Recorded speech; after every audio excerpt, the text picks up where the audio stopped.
Hello guys, welcome back to my channel. आज की video में हम जानेंगे कि जो एनसीईआरटी का नॉन टीचिंग पोस्ट के लिए आंसर की रिलीज हुई है उसमें क्या क्वालिफाइंग मार्क्स का भी कोई क्राइटेरिया था या फिर ऑफिशियल नोटिफिकेशन क्या कहता है आपका with respect to your essential cut off. जी हाँ, एसेंशियल कट ऑफ क्या एनसीईआरटी के द्वारा प्री रिलीज्ड भी है, जिसका हम आज की वीडियो में जानकारी लेंगे। और क्या है, अगर है तो with respect to your respective category, चाहे आप जनरल को बिलोंग करते हैं, चाहे आप ओबीसी को, चाहे एससी को, चाहे एसटी को। ठीक है, हर एक कैटेगरी का मैं आज आपको बताऊंगा as per official notification which has been released by NCERT. तो गाइस, वीडियो पूरी देखना, और अगर आपको वीडियो इंफॉर्मेटिव लगे तो प्लीज वीडियो को लाइक कर देना। अब सबसे पहले हम जान लेते हैं कि एलडीसी के लिए क्या क्वालिफाइंग नेचर का था।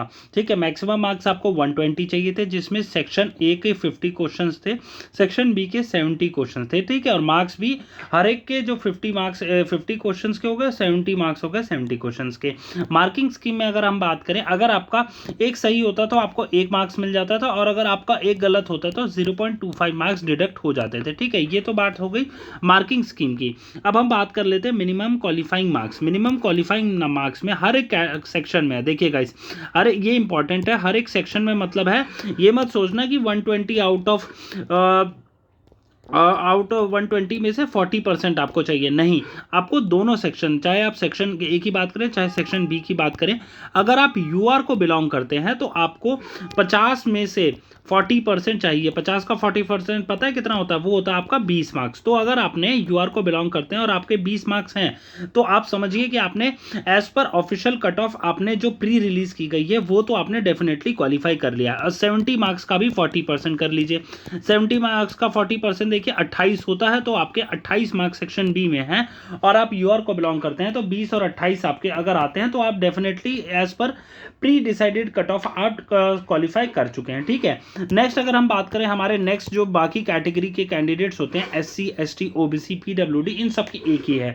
तो मतलब 50 का आपको 35% करना है। 50 का 35% कितना होता है? 50 का 2 17.5। ठीक है, 17.5 अगर आपके सेक्शन ए में आ रहे हैं तो आप ने क्वालिफाई कर लिया, अगर आप SC ST OBC PWD candidate हैं तो। और वहीं 70 का आपको 35.5, 70 का 35.5 कितना होता है? देखिए, ये ऐसे गया, ये ऐसे गया, और ये आपका 22.5। जी हाँ, 22.5 अगर आपके आ रहे हैं सेक्शन बी में, अगर आप एससी एसटी ओबीसी को बिलोंग करते हैं तो आपने क्वालिफाई कर लिया है। ठीक है, समझ आ गया आपको? एलडीसी में आपको 40% 35% है हर एक सेक्शन में। ठीक है, ओवरऑल मत समझना कि आपका 120 में से आपको 40% कितना चाहिए, मतलब वो 28 48, नहीं, ऐसा नहीं है। आपको हर एक सेक्शन में, चाहे वो सेक्शन ए हो सेक्शन बी हो, उसमें करना है। और इसके बाद भी आपका स्किल टेस्ट होगा, जिसमें अगर आप इंग्लिश के लिए करेंगे तो आपको 35 वर्ड्स पर मिनट होगा, और हिंदी में होगा तो आपका 30 वर्ड्स पर मिनट होगा। और है, और इसलिए मैं कह रहा हूँ, कई लोग पूछेंगे अभी भी कि सर हमारा दोनों में होगा। नहीं,